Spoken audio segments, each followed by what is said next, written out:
కాశీబుగ్గ మున్సిపాలిటీలోని చిన్న బాడంలో నివాసం ఉంటున్న ఇద్దరు వైసీపీ కార్యకర్తలను పోలీసులమంటూ 2 కార్లలో వచ్చి ఆగంతకులు కుర్మాపు ధర్మారావు, అన్నెపు శ్రీనులను ఎక్కించుకొని తీసుకెళ్లారు. ఆందోళనకు గురైన బంధువులు కాశీబుగ్గ పోలీస్ స్టేషన్తో పాటు డీఎస్పీ కార్యాలయానికి వెళ్లి అరెస్ట్ చేసిన వారిని చూపించాలని పోలీసులకు విజ్ఞప్తి చేశారు. పోలీసులు తెలియదని పేర్కొనడంతో బంధువులు షాక్ అయ్యారు. వెంటనే మాజీ మంత్రి అప్పలరాజు వైసీపీ శ్రేణులతో కలిసి కాశీబుగ్గ డీఎస్పీ కార్యాలయానికి చేరుకున్నారు.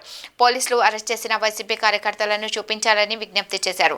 పోలీసుల పేరిట వైసీపీ కార్యకర్తలను కిడ్నాప్ చేసిన ఆగంతకులపై చర్యలు తీసుకోవాలని డిమాండ్ చేశారు. అప్పలరాజు కాశీబుగ్గ డీఎస్పీ కార్యాలయం ఎదుట ఆందోళనకు దిగారు. కిడ్నాపర్ల చెర నుంచి వైసీపీ కార్యకర్తలను విముక్తి కలిగిస్తామని పోలీసులు సర్ది చెప్పడంతో మాజీ మంత్రి అప్పలరాజు ఆందోళన విరమించుకున్నారు.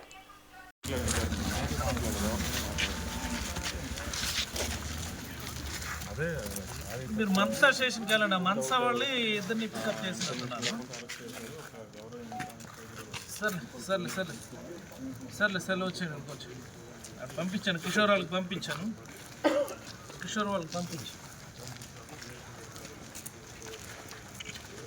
ఇప్పుడు ఎక్కడ కుదర రండిరా బాబు. ఇక్కడ ఉన్నాం, కాశీబుగ్గ స్టేషన్లో ఉన్నాం.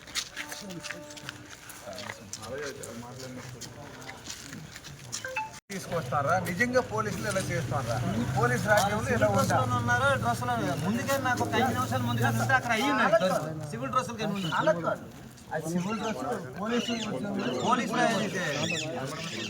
కనీసం కామెడీ ఎఫ్ఐఆర్లు వేస్తారా?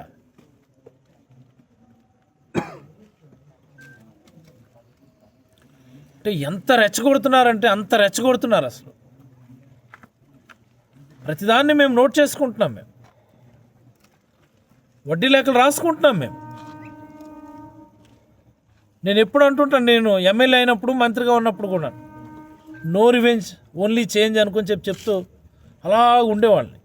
నాలాంటి వాళ్ళు కూడా మారుస్తారు. వీళ్ళు మొండిగా తయారు చేస్తారు. ఇంకా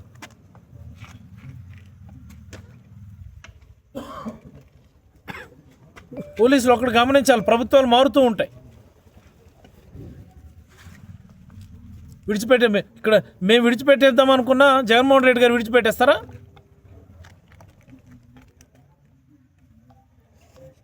ఖచ్చితంగా తీసుకెళ్ళినటువంటి వాళ్ళు వేరే బోట్స్ ఏ కారణం చేత తీసుకెళ్లారో తెలియ చెప్పాలి.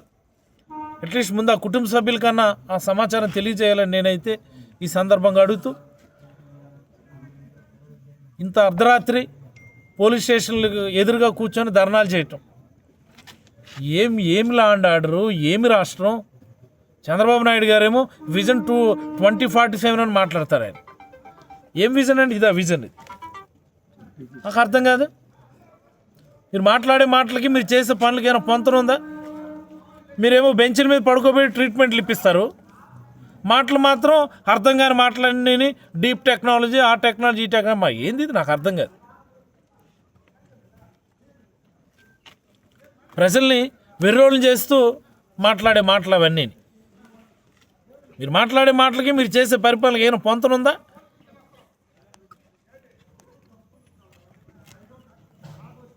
లా అండ్ ఆర్డర్ ఎక్కడుంది అసలు? మేము గవర్నమెంట్ రన్ చేస్తాం. ఇంత అధ్వానం, ఇంత దౌర్భాగ్యం. స్వయంగా మన డిప్యూటీ సీఎం గారు చెప్పినారు, పవన్ కళ్యాణ్ గారు. ఢిల్లీ వెళ్తే అందరూ ఏపీలో ఏం జరుగుతుంది, ఏంటో పరిపాలన ఏం జరుగుతుంది అనుకొని అడుగుతున్నారు అని చెప్పి స్వయంగా ఆయన మొన్న కలెక్టర్ కాన్ఫరెన్స్లో చెప్పారు కదా. అయినా కానీ సిగ్గు శరం లేని పరిపాలన ఇది.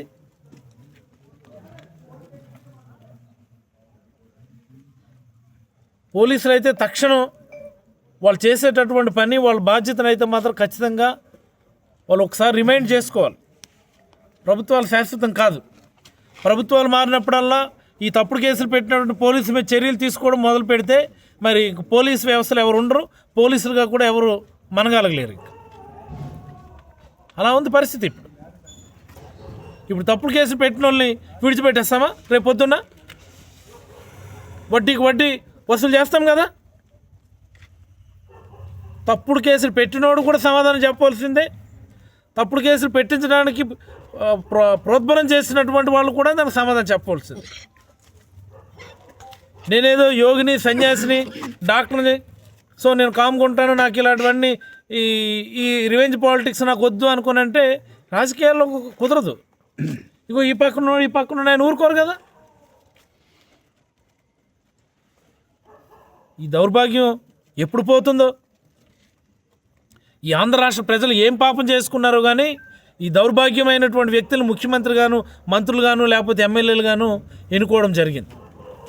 గ్రామాలకు వెళ్తే ప్రతి ఒక్కరు చెప్తున్నారు, అన్యాయం అయిపోయినాం బాబు, అన్యాయం అయిపోయినాం బాబు అని చెప్పి.